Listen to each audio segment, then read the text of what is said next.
So, let's talk Google, a Silicon Valley tech company which, true to industry standard, is a prolific user of natural resources. But over the past couple of decades, the increasing awareness of the climate crisis has prompted many companies, including Google, to start working on decreasing their environmental impact. Google's environmental reports show that they are, on the surface, leading the way in terms of energy efficiency, carbon neutrality, and responsible water use. The main way in which Google achieves carbon neutrality is through matching their overall energy consumption with renewable energy that they purchase. Since 2017, each year they have bought enough renewables to cover 100% of their electricity usage. According to Google, by using solar and wind energy, which require less water to generate electricity than that of fossil fuel sources such as coal, they have reduced their embedded water use by up to 88%. Google is one of the major tech companies which publish their water usage data. Their increased focus and transparency on this is a more recent trend, as seen in the 2023 Environmental Report. In 2022, their total water usage across their data centers and offices was 5.6 billion gallons. However, Google has implemented strategies for their data centers to practice more ethical water consumption. For example, Google's Dublin data center has a cooling system that directly makes use of the naturally cool outside air. Because of this, their reported water consumption in 2022 is much lower than their other data centers, at only 0.1 million gallons, compared to, for example, their Oklahoma Mays County data center in the US, which consumed 698.7 million gallons in 2022. Both the Dublin and Mays County data centers reported their water usage as coming entirely from potable water sources. But because of the increasing environmental pressure that water-stressed areas are facing, one of Google's aims is to use non-potable water sources wherever possible, especially for data centers which rely on a water cooling system. From the same table of data, the Hamina data center in Finland seems to be operationally very similar to the one in Dublin, with their potable water consumption at 0.4 million gallons in 2022. However, the Hamina data center relies on a water cooling system. So how can this be? The Hamina data center is one of Google's flagship facilities in terms of being environmentally conscious. Although non-potable water use is not mentioned in a water usage table, Hamina has made use of the naturally cold seawater from the neighbouring Bay of Finland since it opened in 2011. Although this is clearly a case of non-potable water use, the fact that Google has not included it in their table suggests that they don't measure the amount utilised. Despite this sounding like it may be an exploitation of a precious natural resource, Google have aimed to try not to have a negative impact on the ocean. After passing through the data center's heat exchangers for cooling, the now warmed seawater is mixed with fresh, cold seawater before it is all released back into the ocean at a lowered temperature. As well as this, the pipes that the seawater runs through are part of the data center's pre-existing infrastructure from when it used to be an old paper mill, highlighting another of Google's aims, to repurpose disused buildings rather than always completely building from scratch. Google has also invested a lot into increasing the energy efficiency of their data centers. Energy efficiency can be measured using power usage effectiveness, or PUE ratios, which measure how much energy input is used by ICT equipment as opposed to data center infrastructures like lighting, power distribution, and cooling. The ideal PUE is 1.0, which would mean that 100% of the energy is being used to power useful ICT services and none on the infrastructures. In 2020, some of the largest hyperscale cloud providers reported PUEs ranging from 1.25 to 1.18. But Google has managed to be even more energy efficient, reporting a 12-month PUE of 1.10 for all of their large-scale data centers across all seasons of the year.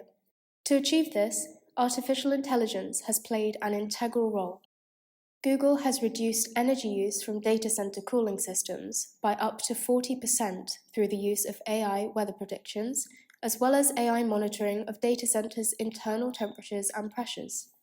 Hourly adjustments based on this data means that energy output can be more appropriately matched with the demands of real-time environmental conditions. However, while Google is implementing many environmentally conscious strategies, there is still room for improvement. Google is the largest corporate purchaser of renewable energy through PPAs. Corporate PPAs are power purchase agreements, which enable companies, like Google, to buy renewable energy from sellers. For example, Google's Taiwan Center uses energy secured through Google's PPA with the Taiwanese government, the first agreement of its kind in Taiwan. Google purchased the total output from the 10-megawatt solar array built as part of a larger solar farm in Tainan City. It also purchased 60% of the 211-megawatt generation capacity of Finland's largest wind farm. According to Google, this early investment was integral to its construction. So Google's strategy for using PPAs has led to further building of renewable energy sources. However, within Google's reports, it has claimed having lower emissions because of this. Though yes, hypothetically, its emissions may be lower due to energy procurement through PPAs, the real-world emissions due to its operations should not be dismissed, because ultimately the grids where Google's data centers operate are often supplied with a combination of energy from both renewable and fossil fuel sources.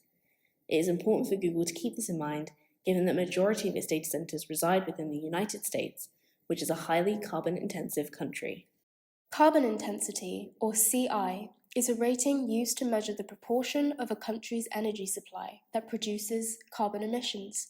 So countries that have a lower CI have greater proportions of their energy produced through renewable sources than that of countries with a higher CI. Google is aware of this and has stated that it aims to use 24/7 carbon-free energy by 2030. Thus, Google intends to invest in decarbonising the grids where they operate, such as the carbon-intensive Asia-Pacific region. This investment, while well-intentioned, is perhaps emblematic of the colonial mindset, which scholars like Max LeBryan warn against. Colonial mindsets assume access to land for both mineral extraction and energy procurement. These resources are being used for data center expansion, which is needed for the further development of large language models. Because these models are primarily focused around the English language, this disproportionately benefits the English-speaking world. Across Google's environmental reports, we can observe a general shift towards greater accountability. This is most clearly evidenced by Google's shift to an LCA-based methodology for calculating its emissions in its most recent report. The LCA methodology stands for Life Cycle Assessment, which for Google means considering the entire life of its products and data centers. In this same report, Google establishes its goal to halve its emissions compared to a 2019 baseline by 2030. The 2019 emissions stated in this report are 16.85 million metric tons of carbon dioxide equivalent. However, in 2019, emissions reported were only 5.7 million. We may attribute this discrepancy to the shift in methodology. But if we examine this graph further, this would seem at odds with the claim that Google's shift to this methodology reduced its calculated emissions for 2022. Real quick, let's explain the three scopes of emissions. Scope 1 emissions are directly caused through things like transportation. Scope 2 are indirectly caused, such as energy use for buildings. And Scope 3 emissions are caused by a company like Google's suppliers and consumers. The caption to this graph states that changes in accounting methodology for Scope 3 emissions were applied to calculating the emissions for 2022, but had yet to be applied to the previous years. Without this adjustment, these emissions would be roughly 18% higher. The inconsistencies are hard to reconcile, especially when ambiguous language is used to explain these adjustments. There is no direct address of the increase in the reported 2019 emissions. Without direct comparison, this detail can be easily glossed over. This is concerning given the drastic difference between the two figures. The claimed 2019 emissions in this 2023 report are nearly 3 times that which was reported in 2020. It also appears to be somewhat convenient that Google is able to state a methodology change, which allows them to claim to have decreased their 2022 emissions, while simultaneously increasing their 2019 baseline emissions. Essentially, we might question whether Google is adjusting the goalposts in order to appear that they are more on track towards their climate goals. If this is not the case, then Google should endeavour to be clearer and more precise in its reporting of emissions data. This is pertinent because Google's emissions have increased each year. In 2022, their Scope 2 emissions increased by 37%, which they attribute primarily to increased data center electricity consumption. This is explained as a consequence of the business evolving to meet the needs of an increasingly digitized world. Google does not, however, acknowledge that this increase is due to its expansions into artificial intelligence. As we talked about earlier in this video, AI can be used to increase efficiency and help reduce emissions.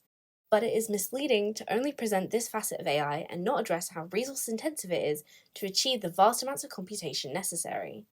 A standard Google search is estimated to produce 0.2 grams of CO2 emissions. Predictions of an AI integrated search, that both Google and Microsoft are working to implement, would produce up to 5 times as much.